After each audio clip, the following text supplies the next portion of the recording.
Talvez você tenha feito constantemente estas perguntas. Onde posso encontrar refúgio num mundo cheio de conflitos? Ou, como e onde posso encontrar força para vencer nesse mundo que oferece tantas derrotas? Acompanhe agora com o pastor Edson Bruno mais um programa Encontro com a Palavra.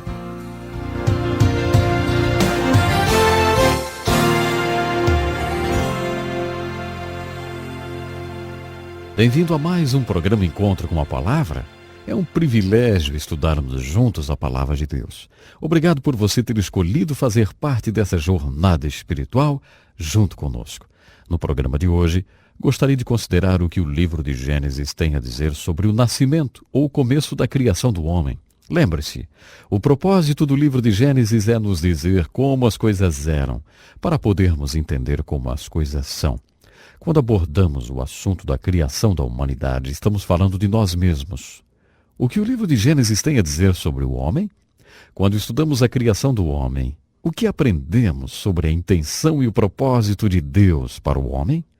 Encontraremos respostas para essas perguntas porque acredito que é por isso que Deus nos fala da criação do homem no livro de Gênesis. Em Gênesis temos a seguinte descrição da criação do homem. E disse Deus: façamos o homem à nossa imagem, conforme a nossa semelhança, e domine sobre os peixes do mar e sobre as aves dos céus. Então Deus criou o homem à sua imagem e semelhança, a imagem de Deus o homem foi criado. Macho e fêmea ele os criou, e Deus os abençoou e disse para eles: sede fecundos, multiplicai-vos e povoai a terra. No segundo capítulo de Gênesis temos mais algumas palavras sobre a criação do homem. No verso 18 de Gênesis capítulo 2 está escrito: não é bom que o homem esteja só. Far-lhe-ei uma ajudadora idônea para ele. Então o Senhor Deus fez cair um sono pesado sobre Adão e este adormeceu. E tomou uma das suas costelas e cerrou a carne em seu lugar. E a da costela que o Senhor Deus tomou do homem formou uma mulher e trouxe-a a Adão. Portanto deixará o homem o seu pai e a sua mãe, e apegar-se-á à sua mulher, e serão ambos uma carne. Essa descrição do nascimento do homem, ou o começo do homem, nos fala da criação do homem como ele era, para que possamos entender o homem como ele é. Fala de nós como nós éramos, para que possamos nos entender como nós somos. Quando lemos a descrição da criação do homem, a primeira coisa que impressiona é o fato de que o homem foi criado à imagem de Deus. O que isso significa? Deus é um espírito.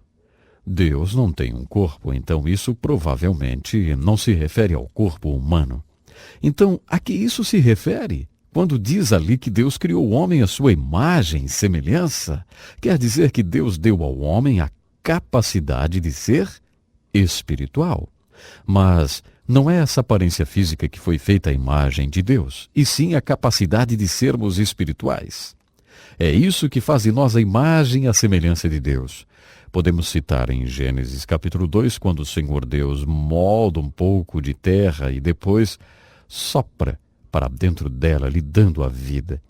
Sabe, o homem se torna uma alma viva, um espírito vivo aí. Foi exatamente aí que Deus criou o homem à sua imagem e semelhança, porque Deus é espiritual. Se pensarmos nisso, veremos que o homem tem a capacidade de ser pior do que qualquer animal selvagem. Nenhum animal selvagem já matou mais de 6 milhões de outros animais só porque não gostava da aparência deles. Mas um homem fez isso.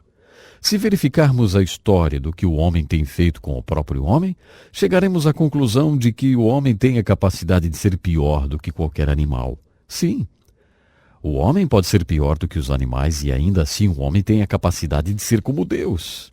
Ele tem o potencial de ser espiritual. É isso que dá ao homem a capacidade de ser a imagem e semelhança de Deus. Como veremos em Gênesis capítulo 3, essa imagem e semelhança de Deus na qual o homem é criado foi desfigurada porque o homem caiu. O problema fundamental com o qual as Escrituras se encarregaram de lidar é como Deus conseguiu reunir o homem e devolver a ele essa capacidade de ser espiritual e de ser a imagem e semelhança do Criador. Então, essa é a primeira observação que fazemos quando consideramos o homem como ele era e como ele é. O homem foi criado para ser espiritual. Agora, se um homem não é espiritual, se ele é nascido da carne e não nasceu do Espírito, ele não é a imagem e semelhança de Deus, porque Deus está vivo. Jesus se referia às pessoas como se elas estivessem mortas. Um dia um homem veio até ele e disse: "Olha, eu vou te seguir, mas primeiro eu tenho que enterrar o meu pai. Tenho uma obrigação com meu pai, e quando essa obrigação terminar, então eu te seguirei." Aqui temos uma das mais duras palavras de Jesus. Ele disse: "Seu pai já está morto. Deixe que essas outras pessoas mortas o enterrem, e venha comigo agora." Palavras duras, não? O que Jesus quis dizer com "seu pai já está morto e deixe que os mortos enterrem o morto"?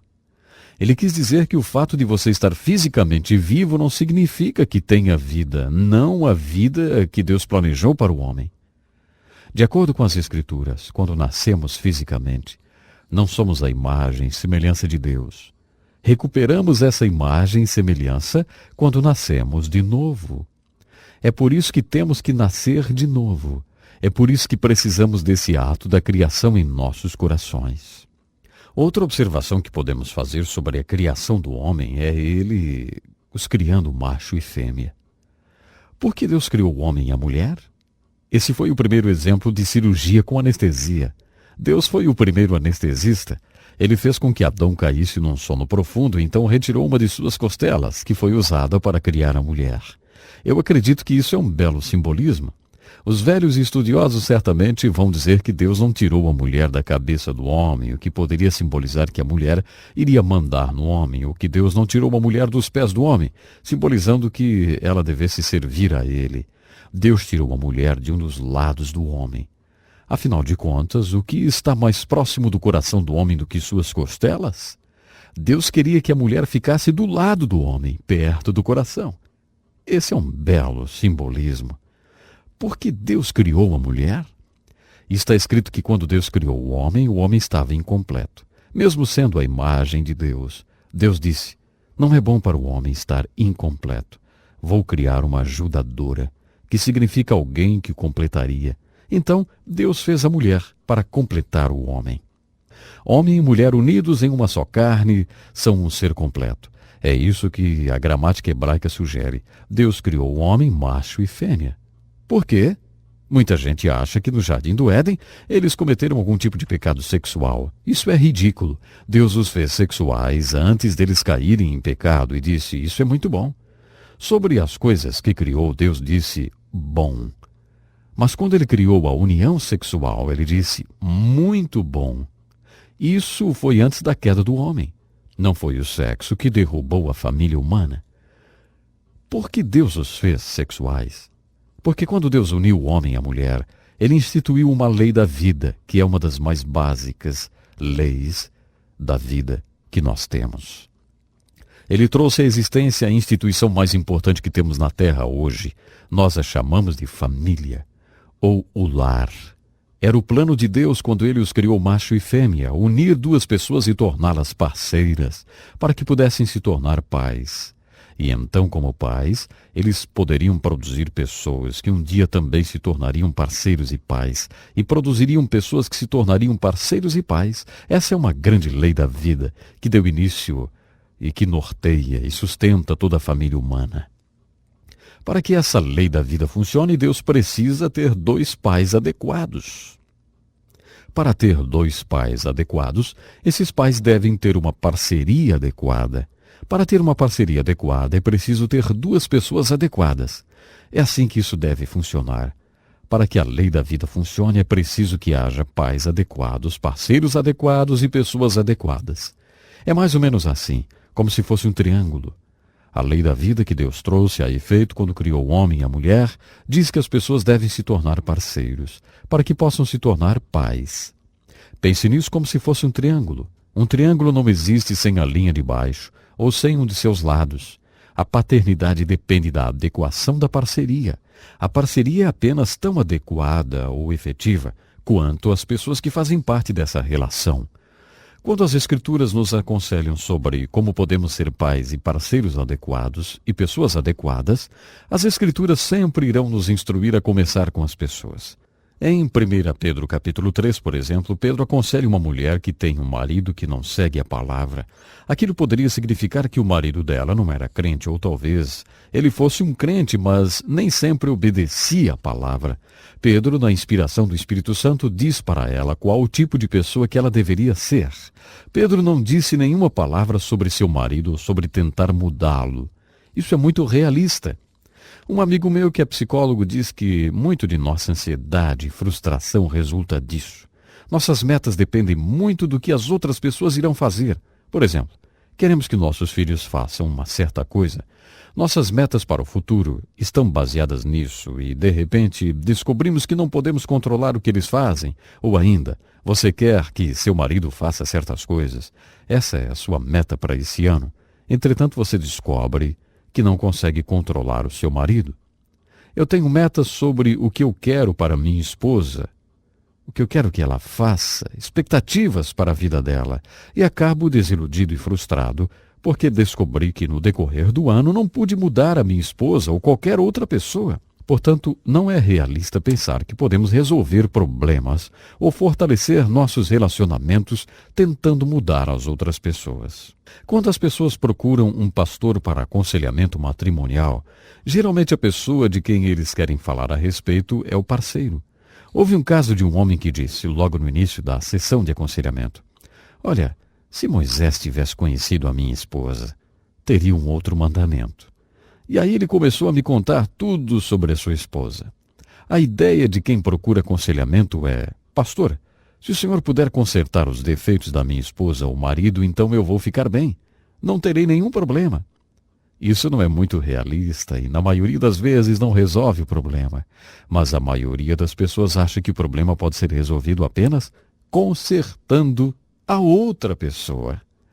As Escrituras nos ensinam a começar pela base do triângulo, com as pessoas. E já que devemos começar com as pessoas, vamos começar com você. Você não irá responder pela outra pessoa. De acordo com o que as Escrituras ensinam sobre julgamento, não ficaremos diante de Deus como parceiros. Você não vai responder pelo seu parceiro de casamento quando ficar diante de Deus um dia. Você vai responder apenas por si próprio. Essa é a pessoa pela qual você é responsável. Essa é a pessoa pela qual você pode fazer algo. Essa é a pessoa com a qual você deve realmente se preocupar, se você quiser fortalecer a lei da vida planejada por Deus. Se preocupe com você primeiro. Bom, o nosso tempo já se foi. No nosso próximo estudo vamos falar do papel dos pais na grande lei divina do casamento e da família. E eu espero você. Até lá então.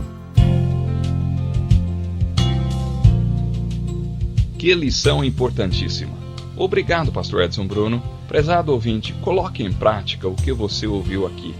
Sem dúvida, sua vida será grandemente abençoada. Este é um estudo escrito pelo Dr. Dick Woodward, na voz do Pastor Edson Bruno. Escreva-nos e solicite o material. Nosso endereço é Encontro com a Palavra, Caixa Postal 2011, CEP 89201-970, Joinville, Santa Catarina. Até o nosso próximo encontro com a Palavra.